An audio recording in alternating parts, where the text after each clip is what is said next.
want us to read Matthew chapter 13.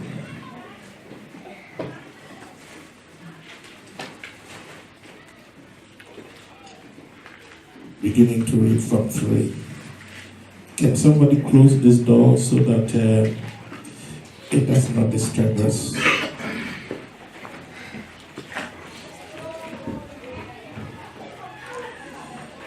Matthew chapter 13, beginning to read from verse 3 to verse 9.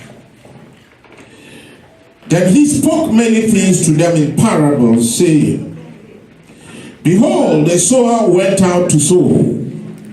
And as he sowed, some seed fell by the wayside, and the birds came and devoured them.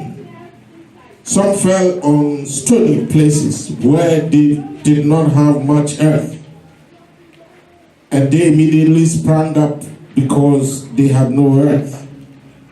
But when the sun was up, they were scorched, and because they had no root, they withered away. And some fell among thorns, and the thorns sprang up and choked them. But others fell on good ground and yielded a crop, some 100-fold, some 60, some 30.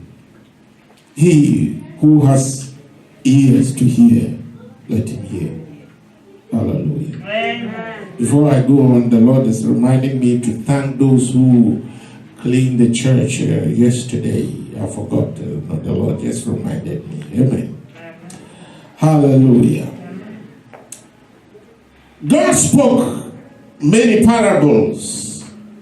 As we said last week, he used parables to teach his people. And one of the parables is the sower, the parable of the sower. The Bible says that in Matthew 13, the sower went forth to sow. A sower is a farmer, and in the olden days, they just cutted the seeds. It's the same seed, the same kind of seed in his hands. In the old, you never saw different seeds together. So the same seeds in his hand, and he sprinkled the seeds. The Bible said that some fell on the wayside, and the birds came and took them and devoured them. 2. Some fell on the stony ground, and which didn't have much earth. It immediately sprang up. But when the sun was up, it became scorched and it withered. The third soil was among thorns. Some of the seeds fell among thorns, and the thorns sprang up and choked the plant. But others fell on good ground and yielded crop, some 100-fold, some 60-fold, some 30-fold. The small seed that fell on the good ground, that small seed began to multiply. What was in the seed came out. We say that the word became flesh. The seed became flesh. Because every seed contains something. It is life. And it's only when the seed is planted and it grows that you see what is inside the small seed. You have to remember that the seed is small. But when it grows, it's no longer small. In Matthew chapter 13 verse 9, he said that he who has ears, let him hear. Amen. Jesus Jesus was speaking and people were hearing, but he said that he who has ears, let him hear. That means there was another ear, not physical ear, spiritual ear, when you hear something different. Hallelujah. Amen. Hallelujah. Amen. As I said last week, they asked Jesus, why do you speak in parables? And he said that for you, it is given to know the mysteries. And I said last week that mysteries are hidden things, secret things. Amen. Why were they, hallelujah, given to know the mysteries? First, they were disciples. Second, Jesus Christ himself will teach them at home. If we look at 13, 14 to 15, that is Matthew 13. He said that he taught in parables, because even when they heard, they will not understand. They will see but not perceive. Amen. It meant that it was meant for people. That means there was something else beside what they were hearing. But it is meant for those who were serious, those who will value it, those who will treasure it. It is not just meant for superficial people. It is meant for those who want something greater. Hallelujah. Amen. Hallelujah. Amen. The Bible says in Matthew 7:6 that God will not throw what is holy to the dogs. Although he give the swine the pearls, because they will trample upon the pearls and upon the good food and come and what? Attack you. Hallelujah. The reason is that the dog doesn't know very good food and very expensive good. He doesn't know. If you buy a meat of 100 pounds, you give it to the dog, and you buy a cheap one of 10 pounds, the dog would not matter. He doesn't know what is expensive, what is not expensive. All he wants is food. Hallelujah. But we should be able to differentiate. Amen. What is superficial, what is deeper, what is really the truth, and what is the counterfeit. If you want a story, you will have a story. But I don't want a story. I don't want just a story. I want the power that comes with the story. Amen. Hallelujah. Amen. He said something. In verse 12, let's read verse 12. For whoever has, to him more will be given, and he will have abundance. But whoever does not have, even what he has will be taken away from him. Amen. Whoever has what? Whoever has what? Whoever has the mysteries. Whoever has the secrets, whoever has the hidden things, whoever will see not only the surface but deeper, he will have abundance. But he who does not have the mysteries, the little that is God will be taken away from him. Hallelujah. Because he doesn't know. What is he talking about before we hit this thing? What is he talking about? You cannot be established completely in the kingdom without the hidden secrets of God, without revelation. Hallelujah. Amen. Without revelation, you cannot be established. Let's look at Romans chapter 16:25. This is the object of prayer. The object of prayer is not to pray, God do this, God do this, God do this. It's to find the mind of God and do it.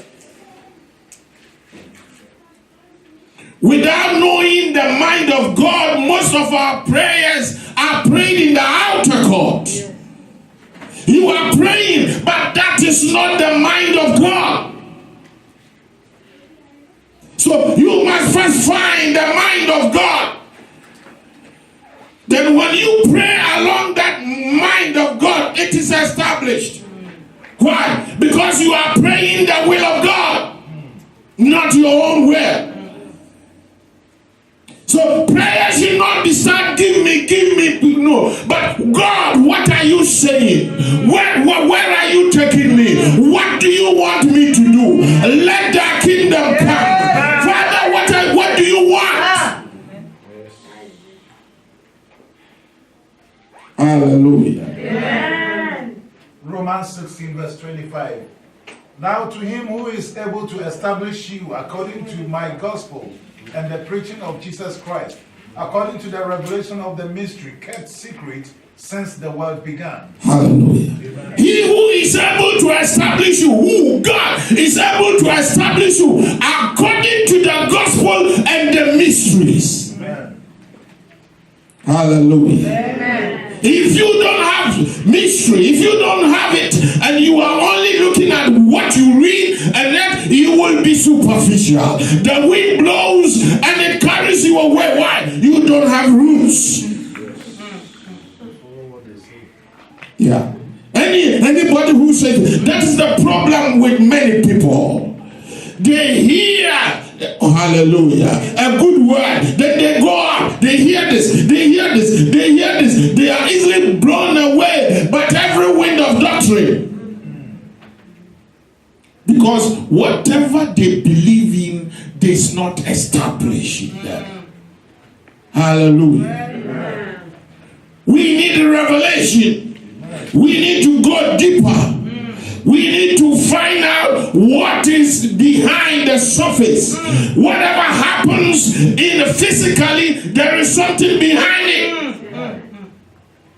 Nothing is good luck. Nothing is by chance. Why? The spirit controls the physical.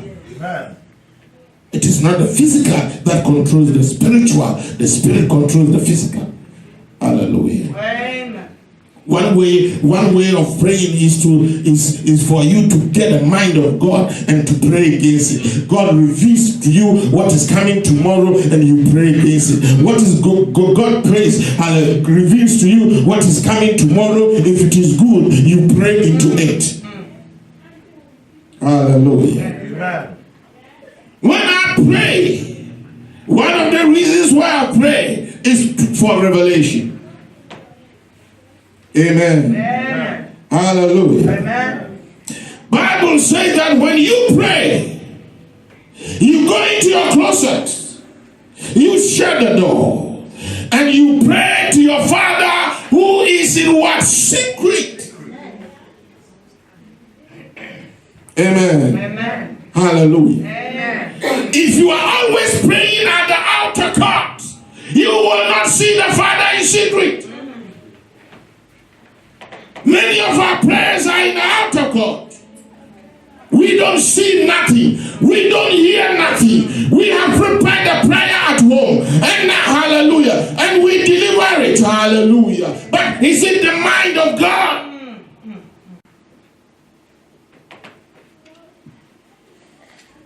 Amen. Hallelujah. Your Father who is in the secret place will hear your story, your prayer, and reward you. Amen. He who dwelleth in the secret place of the Most High shall abide under the shadow of El Shaddai. Hallelujah. Amen. So the hallelujah. So the real prayer is in the secret room. Your Father who sees in secret will reward you openly. Hallelujah. Amen. Your Father who sees in secret, your Father is in secret place, and He sees in secret, and He will reward you openly. That's why it is necessary to pray for a longer time. 5 minutes, 10 minutes prayer will not do. Hallelujah. By the time it's 10 minutes, you are nowhere near the secret room, the secret place. Nowhere near. Hallelujah. Hallelujah. Amen. Hallelujah. Amen. In Luke chapter 8, verse 9, the disciples asked Jesus Christ, what does this prayer, what does this parable mean? This parable of the sower, what does it mean? Looking at it from the outside, it's a good story. The sower has gone out and he has thrown the seeds. Some has fallen on the wayside, some on stony ground, some has fallen in among the thorns, some are in good ground, and that which fell on the good ground yielded crops. It's a good story. What explanation do they need again? Why? It's a parable. There's something behind it. Hallelujah. Amen. And in Mark chapter 4, verse 14, the Bible says, the sower sows the word. I want you to listen. This is the mother of what? All parables. Without understanding this, you don't understand the word of God. The sower went forth to sow what? The word. So the seed is the what? The word. The word of God has to be sown. Hallelujah. Amen. Hallelujah. Amen. If we compare it, the seed is very small. But when it grows, it becomes a big plant. What are we talking about? The word of God you hear might be small. It might be one word. It might be 2 words. It might be a sentence. But within that word, there is life. Within that word, there is power. Within that word, there is something great. Within that word is God's word himself. And it will not be revealed until it is sown. Amen. Amen. Hallelujah. Amen. In Amos 3:7, Bible says that God will do nothing unless he reveals it to his servant, the prophets. God can't do anything unless he speaks. If God does not, hallelujah, if God has something and he has not spoken, it is with God. Nobody knows. It is whatever has been revealed belongs to us. Whatever has not been revealed belongs to God. You don't know the mind of God. But when God reveals it, then it has given it power to come forth. Amen. Unless God speaks, you can sow a word. Hallelujah. Amen. Hallelujah. Amen. So God can do nothing until he speaks. He has said, give it to a prophet. The prophets are not the only people he speaks to. Some of you are prophets. He speaks to you. Amen. Amen. And Jesus Christ said, the words that I speak, they are spirit and they are life. In John 6:63, he said, the flesh profits nothing. It means that if you have a word of God and it is not inbred, there's no life in it. Even if it is a Bible quotation, it is useless. That is what people don't realize. They think that so far as it's the Bible verse is going to operate, everything was good. So when they hear people saying anything, they shout. No, it doesn't work that way. We are talking about the kingdom. How does the kingdom operate? The word that you give, you sow, must have life. Amen. Can a tree. A dead tree will not produce a tree. If the word of God is the seed, then the word must have life. And life comes from only the Holy Ghost. So the word you are sowing must be inbred, must be activated by the Holy Ghost before you sow it. Despite that a prophet has told me, or somebody has told me, I found it on the internet, I found it in, hallelujah. Unless the Holy Spirit God breathed it for you, you cannot sow it. So it will bless somebody, it will not bless another person. Hallelujah. Hallelujah. Amen. Now, how do we receive what is inside the word? We consider the soul.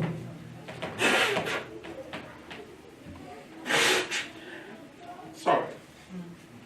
We know what is the seed. What did I say the seed is? The word of God. Now, what is the soul?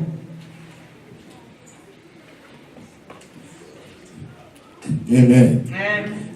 And you will find that the soil is the human heart. Amen. You don't take a word and you go to the soil and say, hey, I am sowing the word of God. Hallelujah. Amen. To the soil. Sometimes it will work. Amen. But that's not the idea. No, you can speak to the soul. Sometimes the soul will obey you. That's not the idea. The idea is God wants you to sow the word first in your heart. Because when you don't believe it in your heart, it will not work when you speak to the soul. Amen. Amen. Hallelujah. Amen. So we are talking about the word of God and the human heart. Amen. And what did we see? There were 4 grounds. That means 4 hearts. Amen. Amen. Let's look at the 4 hearts. The first was the wayside.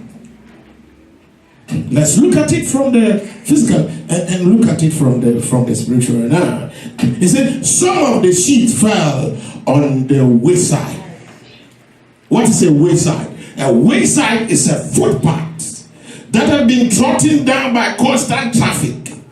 Now it has become hard, unbroken. It is unplowed. It's where people pass. Everybody is passing that way. Hallelujah. Amen. And what heart? It is a heart that is open to all sorts of things. All sorts of things that pass through your heart. Amen. When this one says this, you believe it. Another person says you believe it. Another person says this, you don't know what you believe. So the moment you hear hallelujah, that's all, you believe it. You hear, the prophet, this one is speaking, I believe it. You don't check whatever it is. Some of them, the heart has become hard because it's a constant traffic that is going through your own heart. That ground has become hard. Unbroken, it cannot hear. When it hears it, it doesn't make any difference. You don't feel it. Why? Because there's a constant traffic. I've heard about 20 versions of this scripture. So when the next one comes, 21st comes, what does it make difference?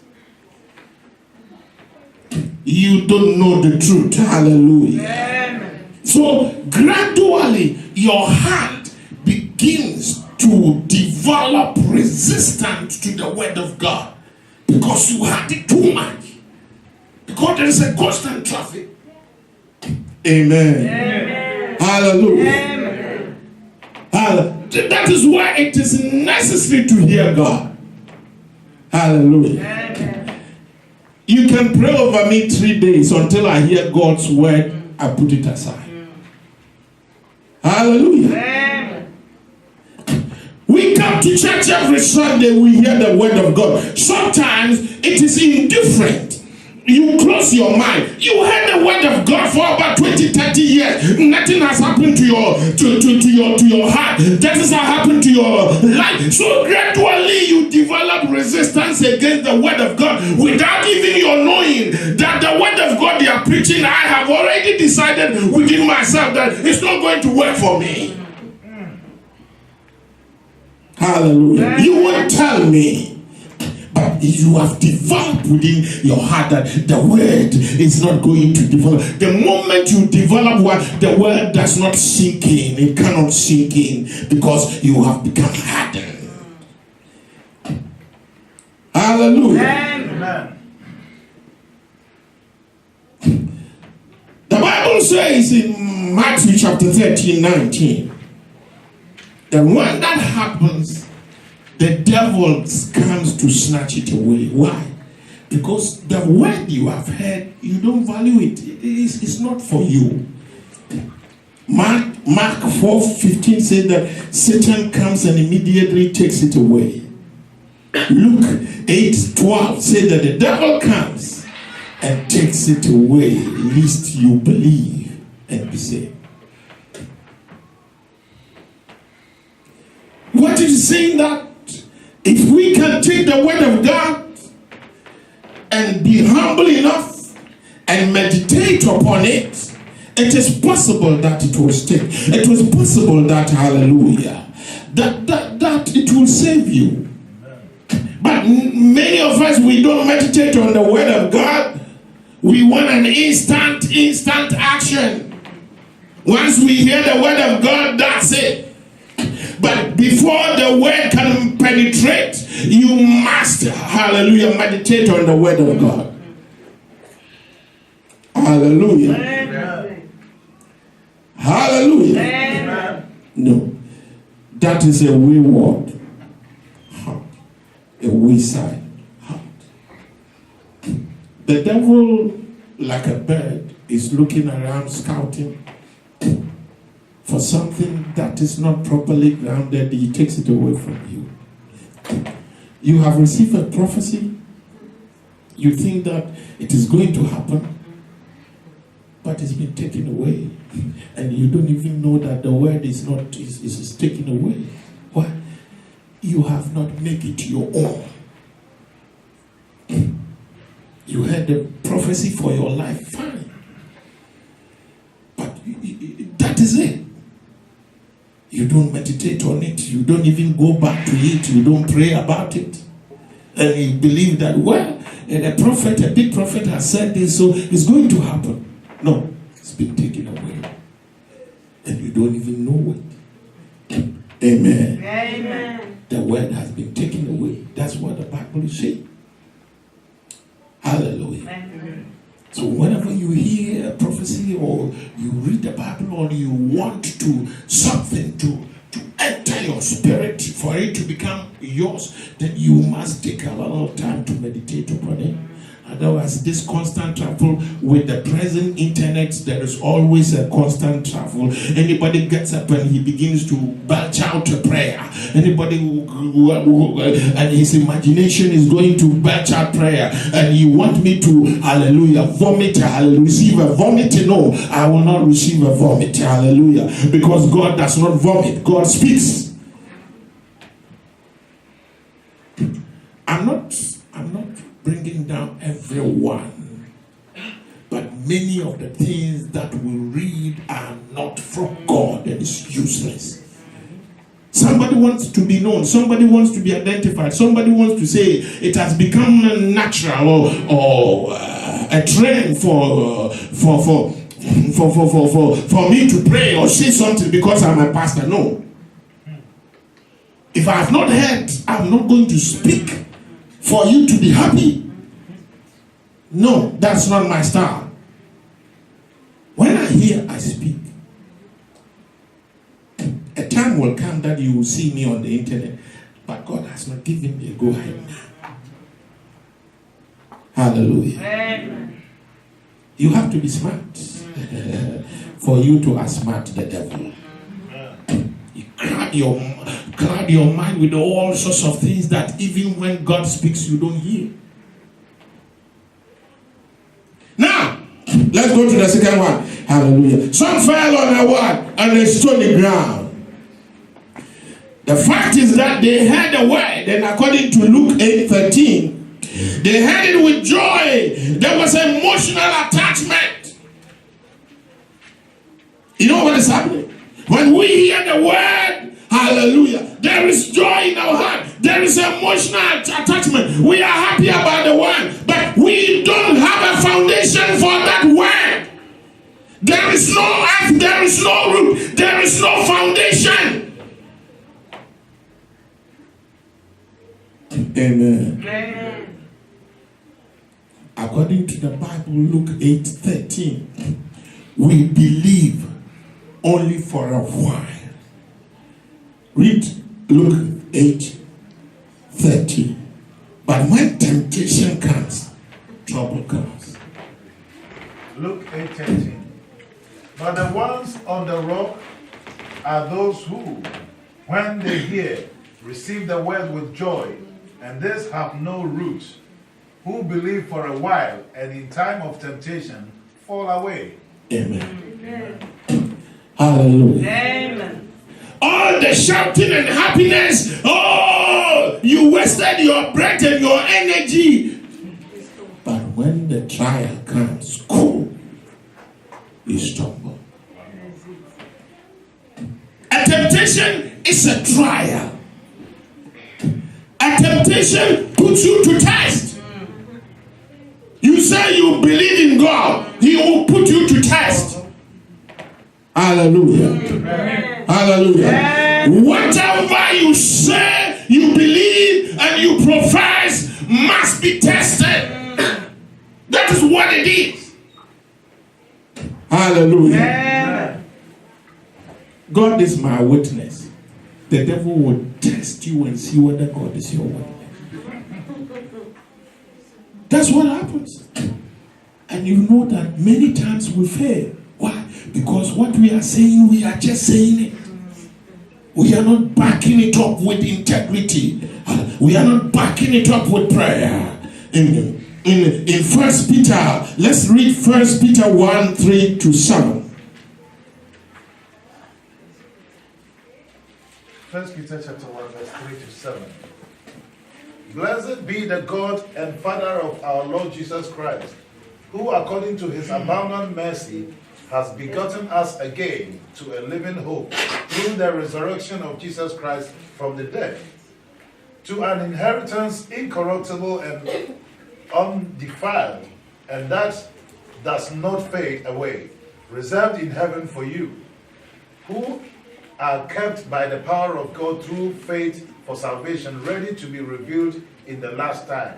In this you greatly rejoice, true now for a little while, if need be, you have been grieved by various trials.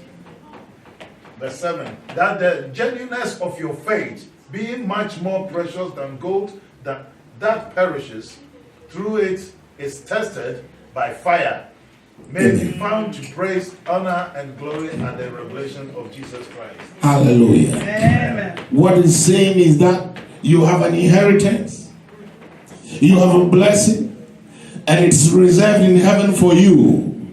For that one we rejoice. We rejoice that Jesus Christ is our Savior. We rejoice He's died for me. We rejoice there is inheritance for me, and I have an inheritance in heaven. But you are going to be tested. And why is the reason for the test? So that your faith will grow, and that which is in you may come out. If you are a fake Christian, when the temptation comes, you fail because you are fake. But when when you are a genuine Christian, when the temptation comes, you will overcome the temptation. The temptation itself is no sin, because every one of us is tempted.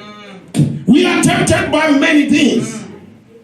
But it is when you fail the temptation, then it becomes sin. The Bible says that Jesus Christ was tempted in all points of life, yet without sin. If temptation was a sin, then Jesus Christ sinned. Temptation is not a sin. They tempted Jesus Christ, they did not get him. You can look at the Bible, how many times they tempted Jesus Christ.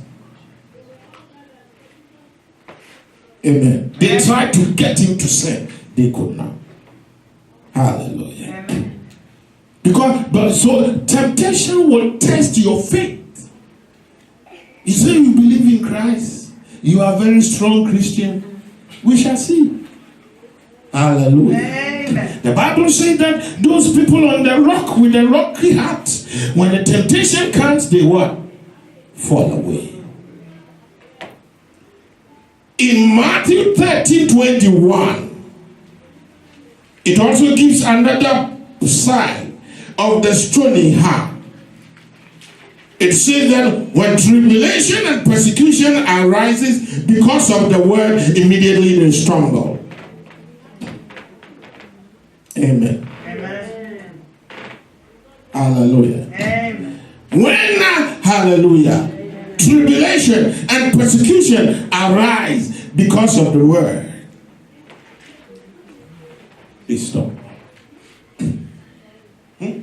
If you look Hebrew chapter 11, you will find how many times how the early Christians suffered. You know, when Nero came, the Christians were put on crucifixion. You can't they were put on crosses and they torched them with fire. They lined up, they screwed all of them dead. Do you believe in Jesus? Do you want to renounce Jesus? Do you want to tell that Jesus Christ is not Lord? If you can do that, you go free. If you can do that, you are dead. Hallelujah. Amen. You remember the three Israelites who went to, hallelujah, is it Rosh, the Hasdebo, the Ba, Nebuchadnezzar?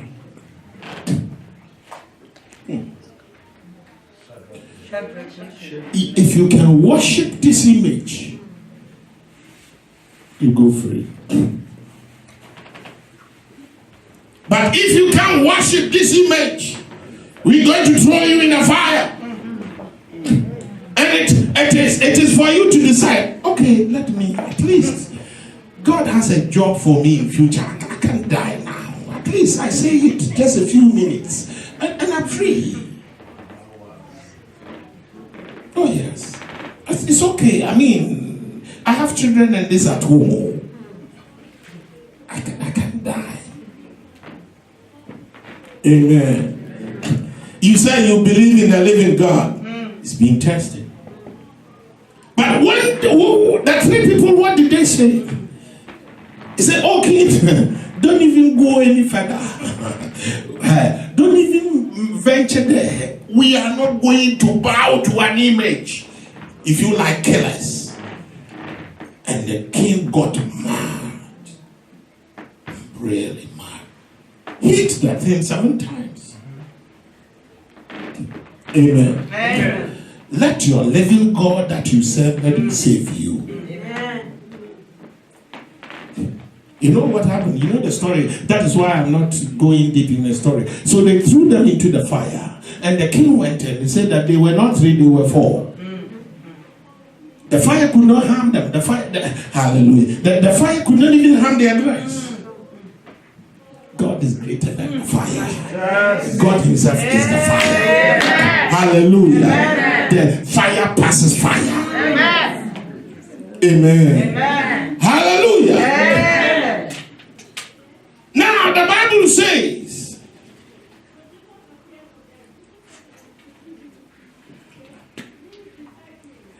everyone or anybody who want to live a righteous life shall face persecution. All who desire to live godly in Christ shall suffer persecution.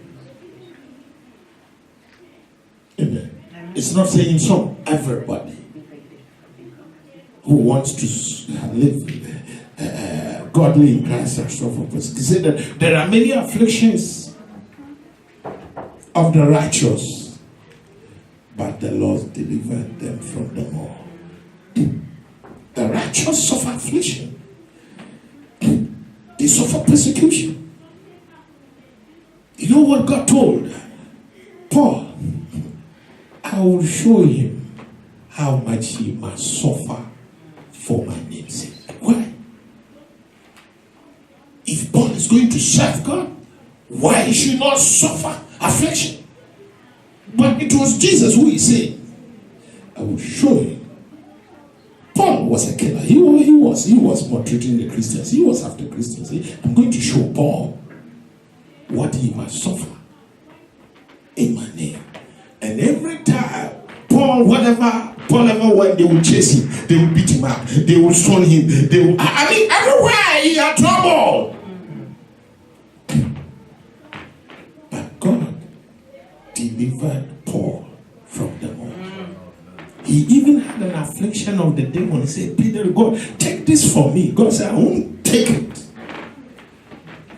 Amen. Amen. I'm not going to take it from you. Hallelujah. Amen. And he was not angry with God. He said, my grace is sufficient for you. And he said, okay, if that is so, then let me be weak that with the grace of God may abound. Amen. Amen. If you think that nothing is going to touch you because I'm a Christian, because I pray, think again. Think again. Hallelujah. Persecution will come from your house, the very context. Your enemies shall be the people who are in the church, whom you are praying with, in your house, in Jesus' name. Hallelujah. It is going to come. Hallelujah. And it is coming in Jesus' name. Hallelujah. And the fact is that we have to endure it. Amen. Wherever your persecution and affliction is coming, there are times God is not going to take them away. We pray, God, save me. God, save me. God is not saying, I'm not going to save you, but I will cover you. I will give you a place to stand, that you shall be strong. You are able to withstand it, but I'm not going to take it away. And the goodness of God is that you are able to withstand the trouble.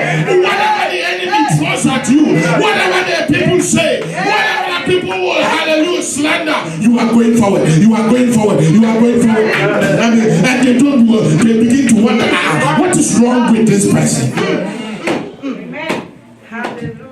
I even gave him a poison to drink, but he drank the poison, but then nothing happened to him. Hallelujah. Hallelujah. We must endure. Sometimes we must endure the pain. And also people can endure pain. Hallelujah. Every small scratch. Hey! These people, they don't like me. These people, they are evil. These people, they... That's what happened. They have a weak heart. Very weak. Hallelujah. Amen. We can't even forgive. Hallelujah. And if you are running away from a scratch, what about the sword? Amen. Amen. Hallelujah. Amen. Hallelujah. Amen. Let's read 2 Timothy 4:5.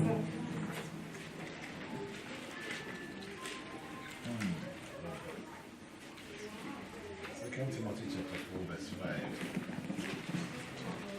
But you, be watchful in all things, endure afflictions, do the work of an evangelist, fulfill your ministry. Amen. Hallelujah. Say it again.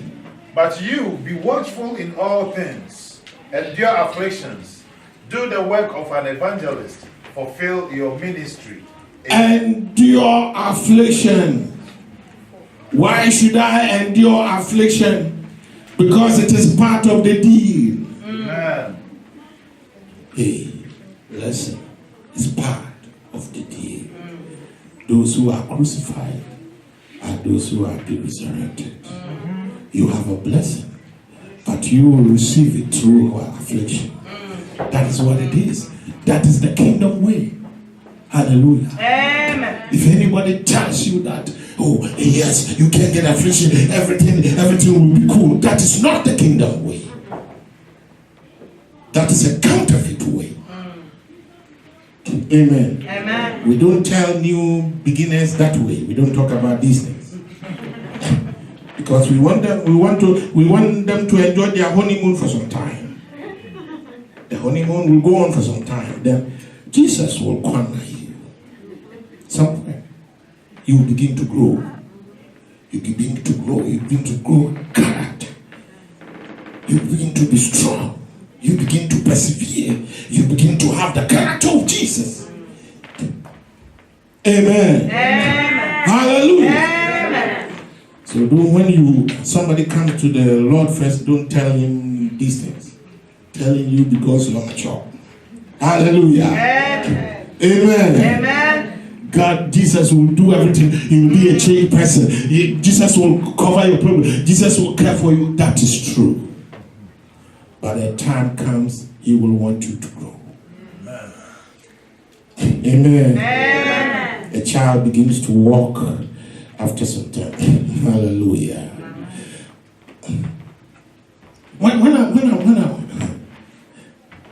Amen. I won't go there. There was a time I was training my brother's children how to walk. You see, they will fall, I'll put them back. Fall, I'll put them back. And the father was not happy that I was doing that. I said, look here. The muscles in this thing has to be strong before he can walk. If you are that it will take a long time. Yes, he falls, put him back, fall, put him back, fall, put him back. Within about 2 weeks, he was walking. The Marian's child, he walked in my house. Amen. Amen. Doris' house, first born, he walked in my house. I'll teach you how to walk. Amen. Amen. Hallelujah. Amen. That is how it is. You cannot be a child every time. A big boy, a child, but who can walk? Who is not mature? Amen. Amen. Hallelujah. Let's go to the third one. Amen. Amen.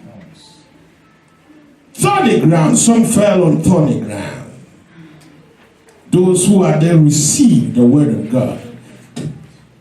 But there were other competing voices. They have received the word. By the time they received the word, there were other competing voices. There were other priorities, other desires. Today, this morning, I was talking about program. They have already programmed themselves. What they like, what they don't like, hey, I'm going to get rich. Somebody said that, well, I am going to be the richest woman on earth. He has left the church. I said, that's beautiful. I am going to build houses for the orphanage. Fine.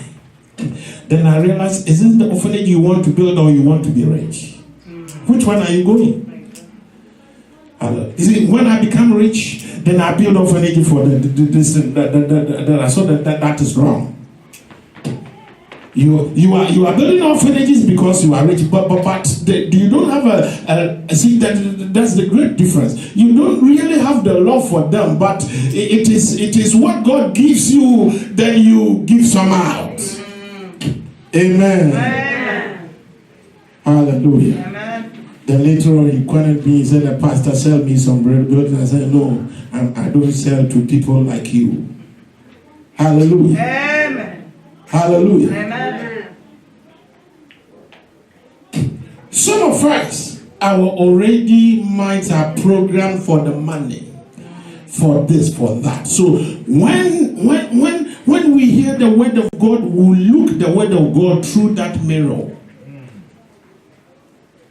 Whatever the word of God says, that is not going to benefit me, I put it aside. That is not going to make me rich, I put it aside. Amen. So they have chosen part of the Bible for themselves and part of the Bible they neglect. Immediately you mention that side, they are angry. They leave the church. Hallelujah. Amen. But the same God of the Old Testament is the same God of the New Testament. Amen. The Bible is inbred by God. Every word of it. Those which you think is bad is also part of the word of God. Hallelujah. Amen. Amen. In Matthew chapter 13:22, he said that the curse of the world and the deceitfulness of riches. This is the thorns. And Mark 4:19 says that, and desires of other things entering in choke the word and make them unfruitful. We are talking about desires. We are talking about passion, your desires. What do you really want? Do you want God or do you want his miracles? Moses knew the ways of God. He said, God, show me your way that I may find grace in your sight. But to the Israelites, he showed them his miracles, his works. So the Israelites know his works, but they didn't know the ways of God. If you don't know the ways of God, how do you deal, how do you walk with the person who don't know his ways? You don't know what he likes, what he does not like, so how do you go along with a person like that? Hallelujah. Amen. Amen. Hallelujah. Amen. So desire. What is your desire? What do you want to become? What do you want to do in future? Where do you think you are going? You must solve this from the beginning. If God is your desire, then you must seek first the kingdom of God and his righteousness, and all these things will be added on it. You do not seek all these things before the kingdom and the righteousness. It doesn't work that way. Amen. Amen.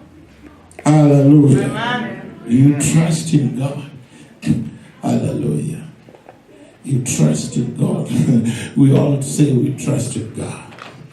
Hallelujah. Do you trust him when you are going through the rough patch? Or when everything is good and smiling?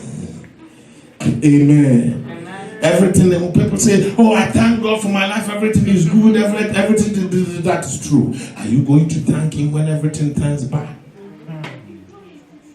Amen. Amen. Job said that I'm not going to curse him. Hallelujah. I am not going to curse God. Hallelujah. Amen. Amen. The same God who gave me riches is the same. Hallelujah. Hallelujah. Amen.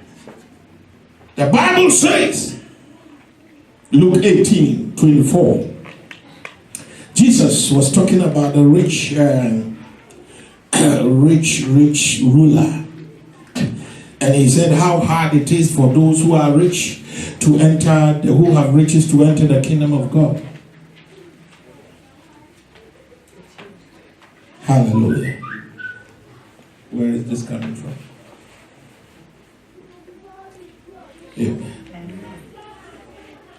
How hard it is for those who have riches to enter the kingdom of God.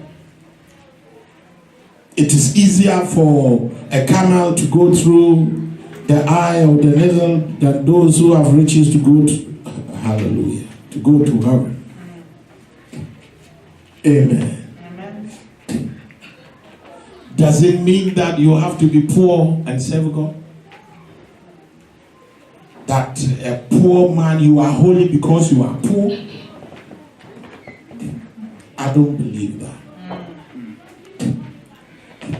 You know why I'm not going to be poor? Because I knew that when I was a child.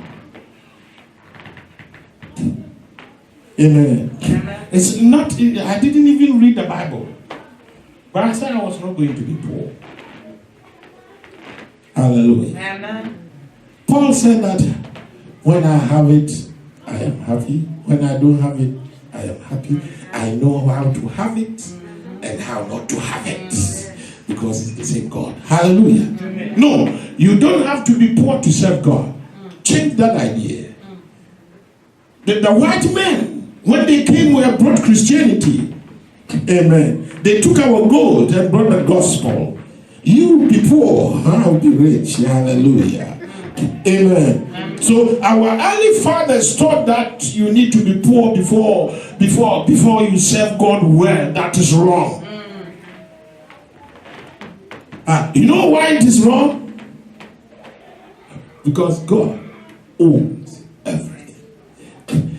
And if I am my son, then he will apportion some of it to me. Hallelujah. God is love. You can't have a father who is so rich. Unless the son is a vagabond or rebellious, the son will enjoy the father's property. Hallelujah. Amen. Amen. Amen. The problem with that is that we don't know how to receive it. Amen. Amen. Hallelujah. Let me tell you, Christians, I am not a businessman. God didn't create me. I learned science, but I'm not a businessman. But if I were to be a businessman, I would teach a lot of this thing. Hallelujah. Amen. I'm a gospel man. And God will bless me through the gospel. God, that is what God has chosen for me. Hallelujah. Amen.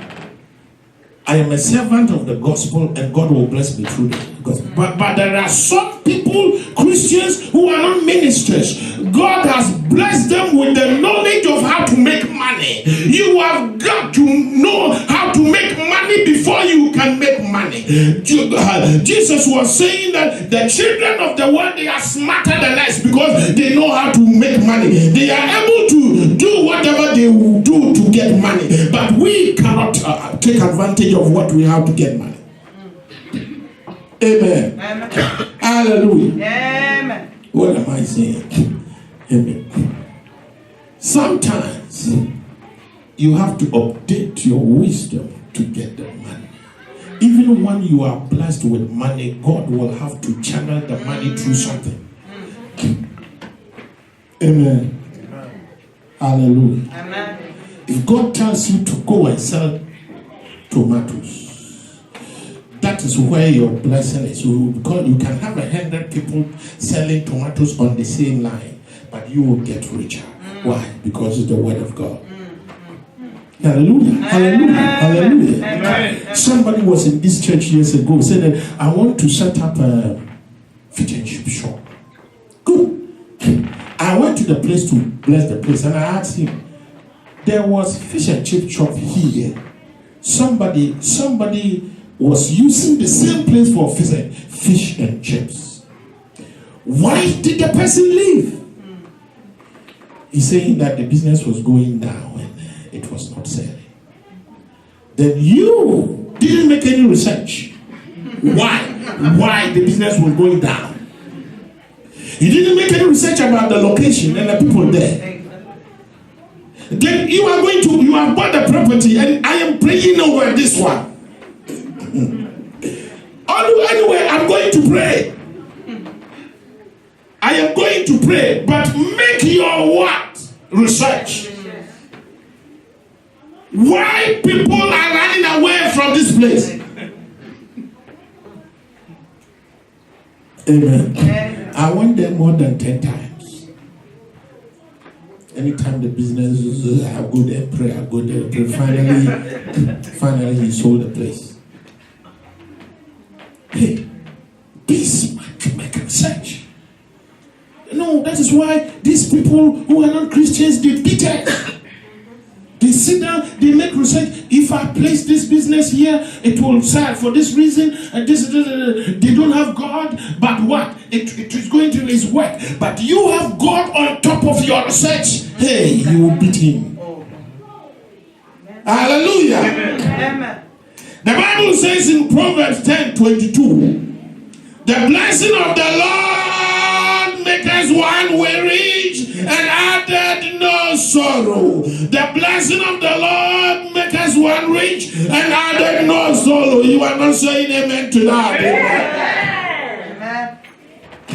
The blessing of the Lord will make you rich. Amen. Amen. Amen. Hallelujah. Amen. Hallelujah. Amen. It doesn't mean that you are going to be rich as me or rich as him or her, but you are going to be rich. Hallelujah. Amen. Or richness doesn't always mean money. You see, hallelujah.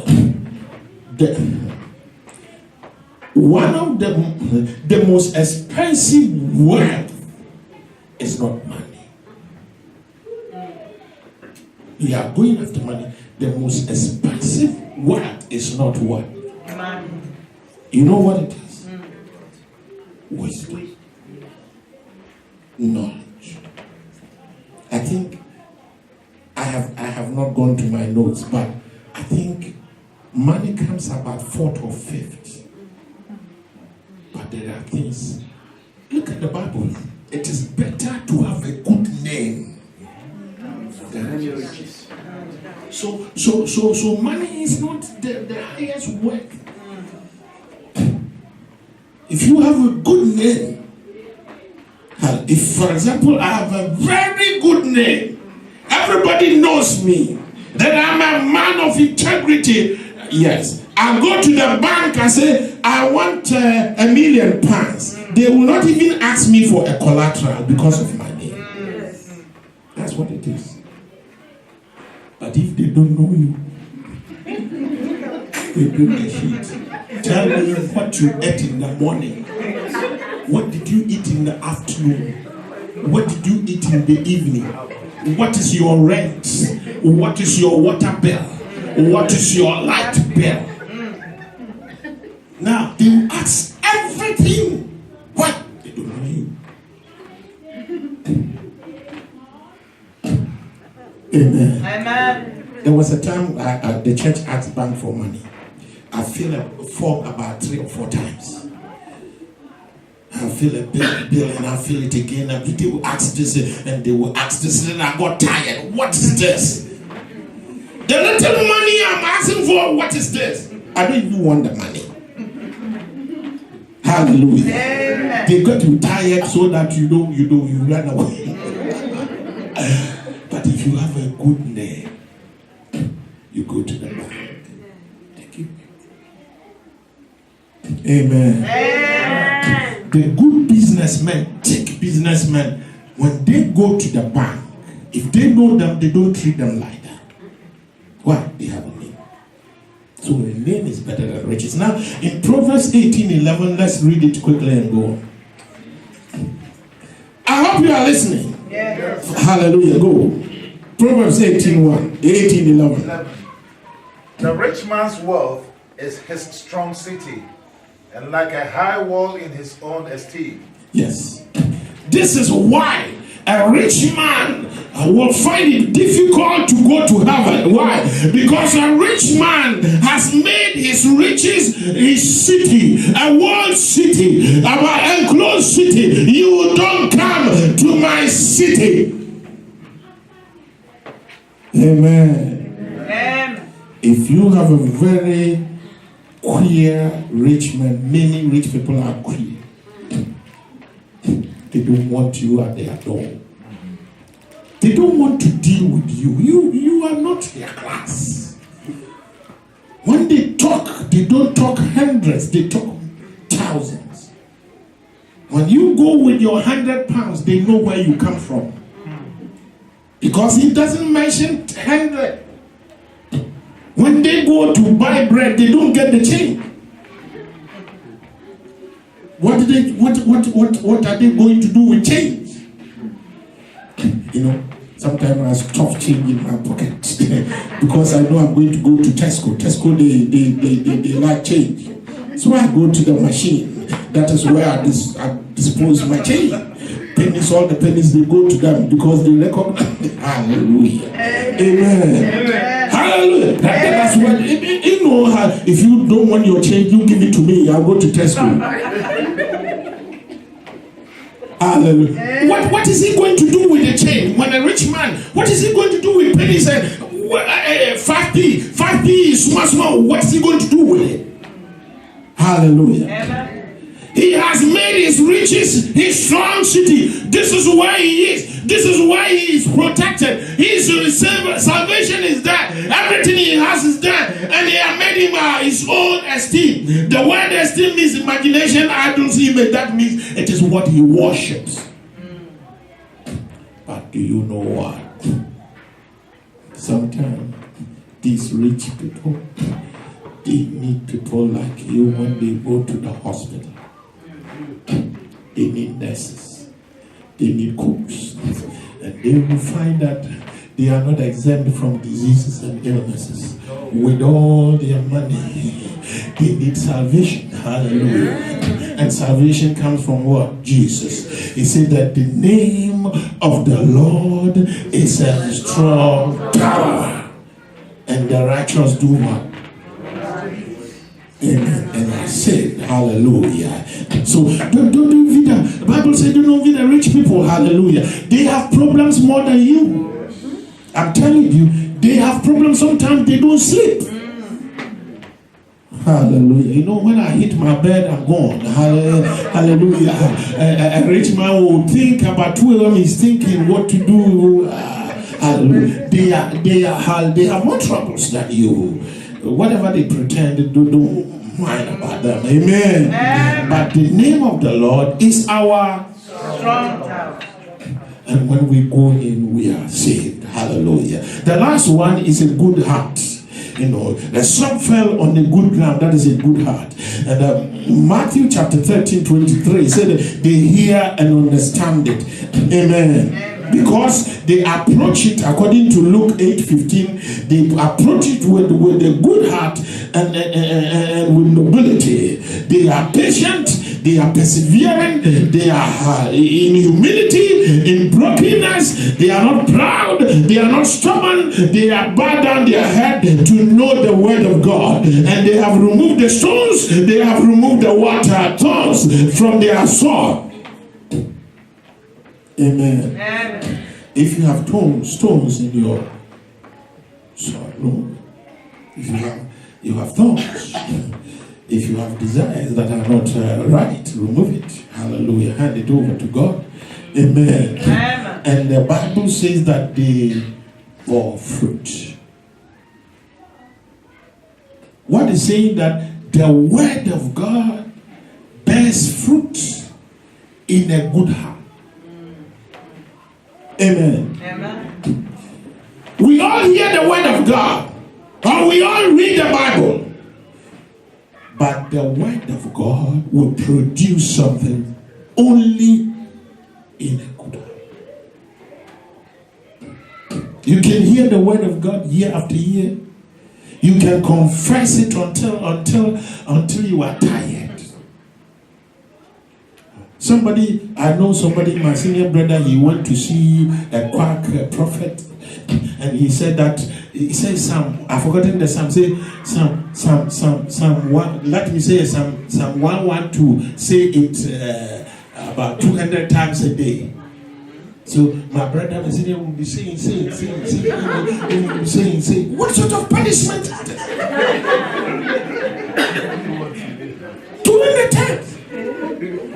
Sometimes you say when you reach 50, you miss it and you have to start again. I said that me, I'm not going there. You stay in your room and you read your 200 times.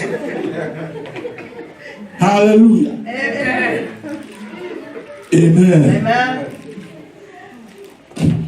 When you have a good heart and you can receive the word of God, it will bear fruit. Yes, amen. Amen. Hallelujah. Amen. So we are going to ask God to expose what is in our heart, what is blocking our prayer, what is holding it. Why is it that we have heard the word but it's not bearing fruit? You know what Psalm 139:23 says, search me and know my heart and see if there is any wicked way in me. Let God search your heart. It could be some small and minor things that are in your heart that are blocking. One of them is unforgiveness.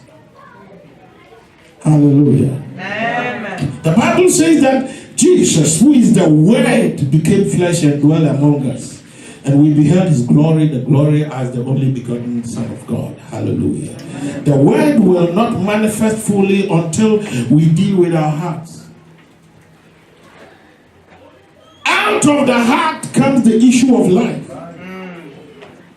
So we need to deal with our heart. Hallelujah. We need to know where we want, what we really want in life and where we really want to go. Another fact that we should take notice of is that Luke chapter 8 verse 8 said that the seeds that fell on the good ground, they produce 100-fold. But in Matthew and Mark, it's saying that they yielded 100-fold, a 60-fold, and a 30-fold. It is telling us that in the kingdom there are levels, there are realms. Amen. I don't know, nobody has a correct answer for this, but the answer we know is that in the kingdom there are realms, there are levels. Hallelujah. Amen. God will give a 30 to you, and 60 to you, and 100 to somebody. But to him who has received 30, it is his 100%. Amen. Amen. Isaac sowed in the time of famine and got 100%. Hallelujah. Isaac sowed, listen, in the time of famine and got 100%. That in the time of famine, nobody got anything. But he got 100%. But nobody knows his 100% what it was. Amen. Amen. Your 30% is your 100%. Your 60% is your 100%. Considering your faith and all the things that surrounded you, that 30% you have received is your fullness. Amen. The 60% you have received is your fullness. God is not going to give you anything more than 30. You are not going to get 31. That's your 100% fullness. So the Bible is right. Luke is saying 100%. But the Matthew and Mark, they are saying 130, 60 and 30. Amen. Amen. Hallelujah. Amen. Hallelujah. Amen. Amen. So we should be careful about these things. And we should look at our heart. Let's say, God, deal with my heart. Let's stand a moment. Amen. Let's stand. Amen. Amen. Hallelujah. Amen. We are going to pray. Is approached. Hallelujah. That is how the kingdom works. If you want to hear it again, we shall put it. I don't know when. It's a long time I'll put something on there. Hallelujah. We need to pray for our heart. We need to pray for God to deal with us upon our heart. Hallelujah. God showed me 5 faces. Hallelujah. I'll call them and we pray. In Jesus' name. But the whole church is going to pray. Wherever your prayer is blocked, let it be unblocked today. Amen. God will give you grace and unblock it today, but there is something you need to do in your life. Whenever there is a load that is over your head, that is, giving a problem, let it be unloaded for you today. Amen. If there is something in you that is preventing your blessing, let it be removed. Amen. Because you must move forward. You cannot stay in one place for any time. Your heart must be right before God. Hallelujah. Amen. Amen. Amen. Amen. Hallelujah. So I want us to pray that, Lord, search my heart first. Let's search my heart. If there's anything in my heart that is working against my own progress. Father, show me and let it be removed. So let us pray. Lord Jesus, hallelujah. Lord Jesus, let's approach to search my heart, Father. If there's anything that is blocking me, that is making me not to see, that's making me not to hear your word, Father, remove it in the name of Father, change our hearts. change my heart. Change Maria, my heart for me to obey you, Lord. call me Maria.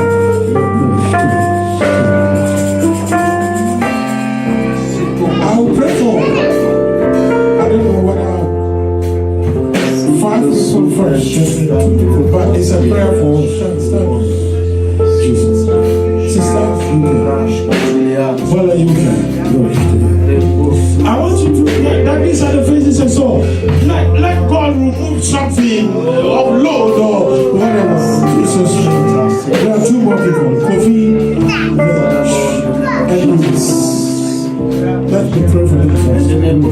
Just pray that God, hallelujah. I have heard you today. Father, whatever is in me, that is a blockage. Whatever, Lord, in my heart, that is a hallelujah and negative man. In the name of Jesus. Father, I release it. In Jesus' name, touch my heart today. Change my heart. Change my heart. I'll fix it.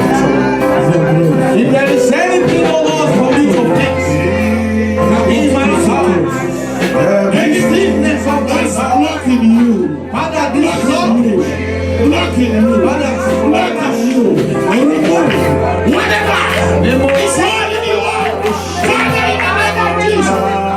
As you have shown, you are doing something. Father, in the name of Jesus. You cannot hold them again. I command you to let them go now. I command you to let them go now. I command you to let them go now. You can hold them. Every holy heart. You can hold them. You can hold them. You can hold them. You can hold them. Let them go. Let them go. Let them go. Let them go. Let them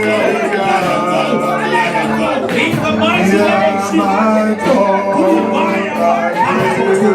Let your blood purify this house. Let your blood cleanse this house. In the name of Jesus. Oh, God, save us. You will receive. Receive.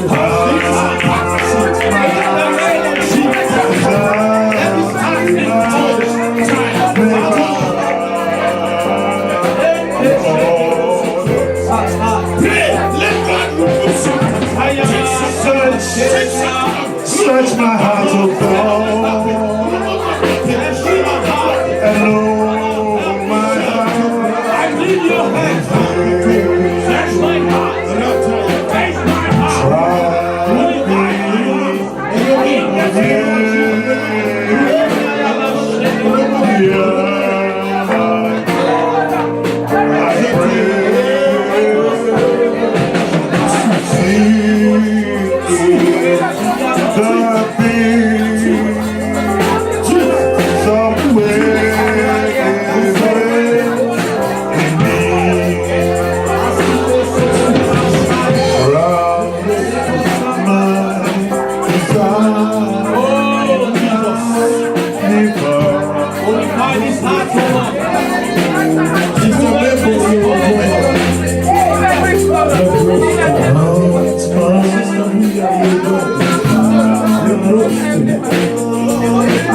This prayer is for all.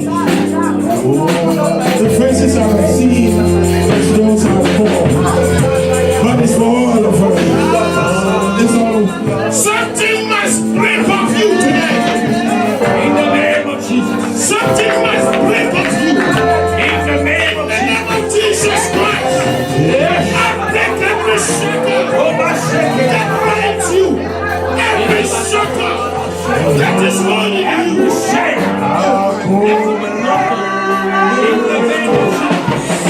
Let your anointing fall.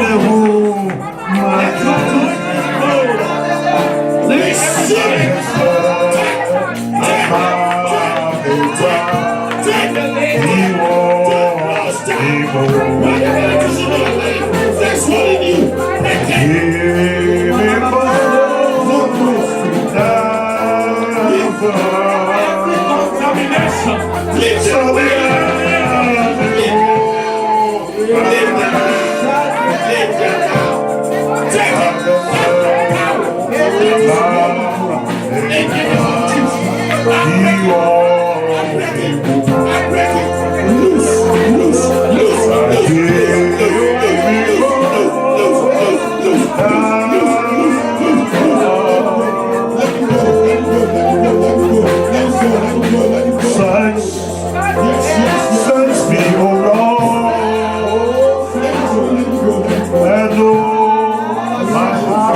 Oh, yeah.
thy God, thou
Somebody stand behind me. All of you. In the name of Jesus. Jesus, more